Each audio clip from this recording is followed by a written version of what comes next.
วัสดีมื้อนี้เฮามาอยู่ร้าน MS บริการให้เซาสุดใหม่ออกงาน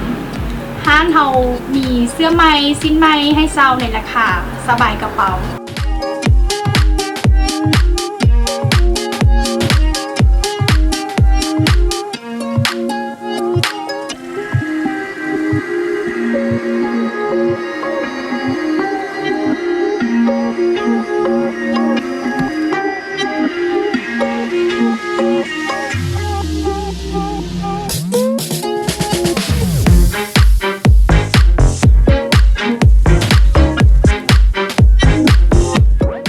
เสื้อใหม่ราคาตัวหนึ่ง60,000 กีบสิ้น60,000 กีบสุด130,000 กีบ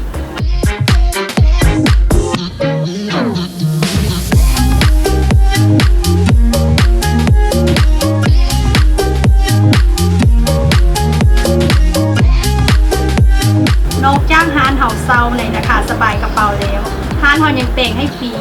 ซักฟรีเพียงแต่ลูกค้าใส่แล้วเอามาส่งคืนร้านเฮาซักฟรีแปรงฟรีนอกจากนั้นร้านเฮายังมีกระเป๋าให้เซาในราคา 3,000 กีบต่อหน่วยเพียงแต่ลูกค้าถือบัตรประจำตัวหรือเอกสารรถมาจำไว้นำร้านก็สามารถเอาชุดงามๆไปใส่ได้สถานที่ร้านตั้งอยู่บ้านโพนสว่าง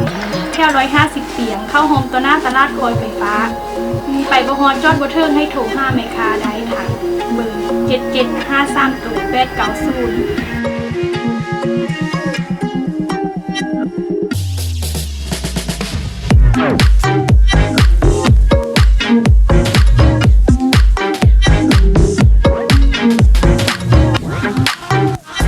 นี้ก็ต้องขอบใจกับลูกค้าทางลูกค้าเก่าและลูกค้าใหม่ที่เข้ามาอุดหนุนทางร้านเฮา